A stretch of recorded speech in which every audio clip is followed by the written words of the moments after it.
Hello दोस्तों, राधे राधे, जय श्री कृष्णा। दोस्तों, आज हम आप लोगों के लिए एक होली गीत लेकर आए हैं। अगर गीत पसंद आए तो वीडियो को लाइक, सब्सक्राइब, शेयर और कमेंट ज़रूर कीजिए। और आप लोग यह वीडियो कहाँ से देख रहे हैं कमेंट में ज़रूर बताइएगा, और हमें बहुत खुशी मिलेगी आप लोग जब बताएंगे कि हम यह वीडियो कहाँ कहाँ से देख रहे हैं। फागुन मास महीना घरे सजन चली आवाना, रंग अबीर ले आवाना हो। फागुन मास महीना घरे सजन चली आवाना, रंग अबीर ले आवाना हो।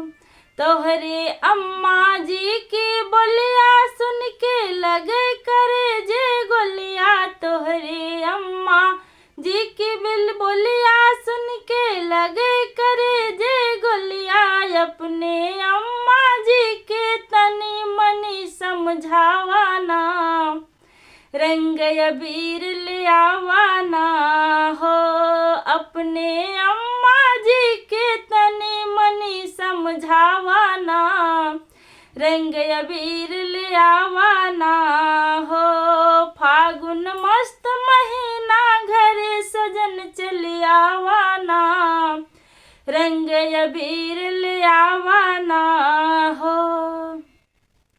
तोहरी भाभी जी की बोलिया सुन के लगे करे जे गोलिया, तोहरी भाभी जी की बोलिया सुन के लगे करे जे गोलिया। अपने भाभी जी के अलग करावाना, रंग अबीर ले आवाना हो। अपनी भाभी जी के अलग करावाना, रंग अबीर ले आवाना हो।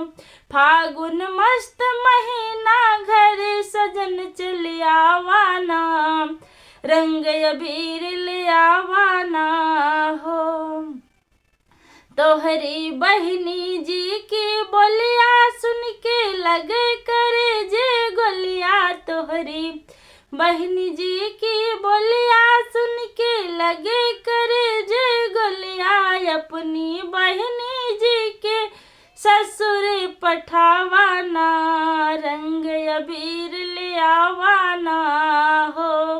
अपनी बहनी जी के ससुर पठावाना, रंग अबीर ले आवाना हो। फागुन मस्त महीना घरे सजन चली आवाना, रंग अबीर ले आवाना।